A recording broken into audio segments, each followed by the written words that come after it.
I never imagined that love could leave me completely broke, not just financially, but emotionally shattered in ways I still struggle to describe. My name is Sophia Reynolds, or at least, that was my name for 8 years. I'm 32 now, but when this story began, I was a hopeful 24-year-old who believed that true love meant giving everything you have. I met Daniel during my second year working as a marketing coordinator at a mid-sized firm. He was in medical school, charming, passionate, and full of big dreams about becoming a respected doctor who would change lives. His smile could light up a room, and when he talked about medicine, his eyes sparkled with purpose. I fell deeply in love. His family came from modest means. Tuition was a constant struggle.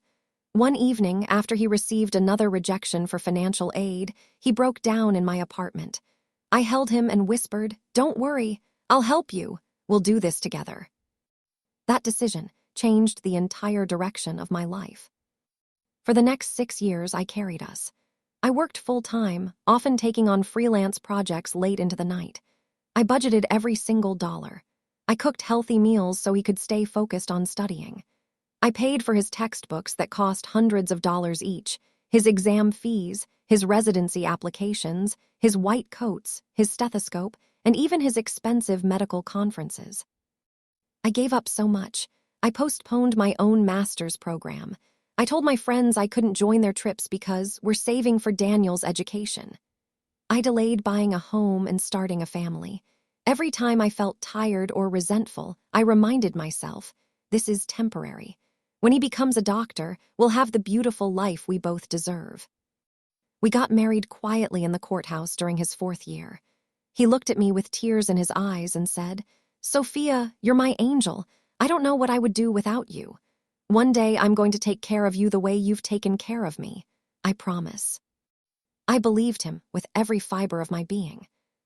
Graduation day remains one of the most emotional days of my life. I sat in the auditorium, heart bursting with pride, watching him walk across the stage. When they called Dr. Daniel Reynolds, I cried happy tears. I had done it. We had done it. I thought the sacrifices were finally over and our real life together was about to begin. But what I didn't know on that beautiful day was that his success would become my greatest heartbreak. The first cracks appeared slowly, like tiny fractures in glass you don't notice until everything shatters. Once Daniel started his residency, the man I knew began to disappear. He came home later and later. Conversations became shorter. When I tried to celebrate small wins with him, he seemed distracted, almost annoyed.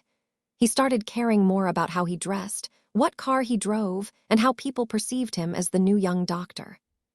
One rainy Thursday evening, he came home, sat on the couch, and delivered the words that destroyed me. "Sophia, I want a divorce." I felt the room spin. My hands started shaking. "Daniel, what are you talking about? Did I do something wrong?" He sighed heavily, as if this conversation was tiring for him. "I've changed. My life is different now. I need someone who matches my energy and lifestyle. You've been amazing, but we're just not the same anymore." I reminded him through tears of every late night I worked, every sacrifice I made, every time I chose him over myself. I begged him to remember the promises he made. He looked at me with cold eyes and said, "That was then, Sophia. People grow apart. This isn't personal." It felt deeply personal. The divorce process was brutal. He wanted to split everything evenly, including assets I had mostly funded. His lawyer tried to downplay my 6 years of financial support as normal marital contributions. Rumors reached me that he was already seeing a younger surgical nurse, someone who fit his new image better. I was completely broken. I lost weight. I couldn't sleep without crying. My best friend Mia came over almost every night just to make sure I ate something. My mother flew across the country and held me while I sobbed like a child. I kept staring at old photos, wondering how the man who once called me his savior could treat me like I was disposable. For months I lived in a fog of pain and self-doubt. I questioned my worth. I questioned my intelligence. How could I have been so blind? But in the depths of that darkness, a quiet strength began to emerge.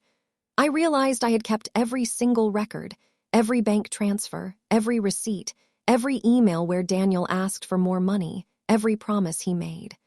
I had saved them all not out of suspicion, but out of habit. I hired a fierce divorce lawyer and a forensic accountant. Together, we built an airtight case. I put everything into one thick, carefully organized envelope. While Daniel was busy enjoying his new doctor lifestyle, posting pictures at fancy events, I was quietly preparing for justice. The court hearing was on a cold Tuesday morning. Daniel walked in wearing his white coat, looking confident and professional. His lawyer spoke first, painting me as a bitter ex-wife trying to take advantage of a successful man. Then my lawyer stood up and placed the thick envelope in front of the judge. For nearly an hour, the judge reviewed the documents in silence, page after page of proof, bank statements, screenshots of messages, tuition receipts totaling hundreds of thousands of dollars. The forensic report clearly showed that my income had funded over 85% of his medical education and living expenses for 6 years. The courtroom was so quiet you could hear a pin drop. Daniel's face went pale. His hands trembled. The arrogant mask he had worn for months completely crumbled. For the first time, he looked at me with something close to regret. The judge removed her glasses, looked directly at Daniel, and spoke with quiet authority. "Mr. Reynolds, it is clear that your medical career was built largely on the extraordinary sacrifices, financial support, and emotional labor of your wife. The court views this type of contribution with great seriousness. You cannot simply discard the person who carried you through the hardest years and expect to walk away unscathed." The ruling was powerful and emotional. I received full reimbursement for the money I invested in his degree, a much larger share of our joint assets, spousal support for 2 years, and Daniel was ordered to take full responsibility for his remaining loans. After the hearing, Daniel approached me in the hallway, voice shaking. "Sophia, I never expected this. I'm sorry." I looked at him calmly and replied, "I didn't do this for revenge, Daniel. I did it to honor the 6 years I gave you. I hope you learn from this." I walked away with my head high. In the year that followed, my life slowly bloomed again. I completed my master's degree. I traveled to places I had always dreamed of, standing on a balcony in Tuscany, crying healing tears as the sun set. I started an online community where I help women protect themselves financially in relationships. My story has touched hundreds of lives. Daniel's new chapter has been more difficult than he imagined. The story quietly spread in medical circles. His reputation took a hit. The loans he once expected me to help with became his full burden. Last I heard, he was working long hours and struggling to maintain the lifestyle he thought he deserved. But I no longer follow his journey. I am too busy living mine.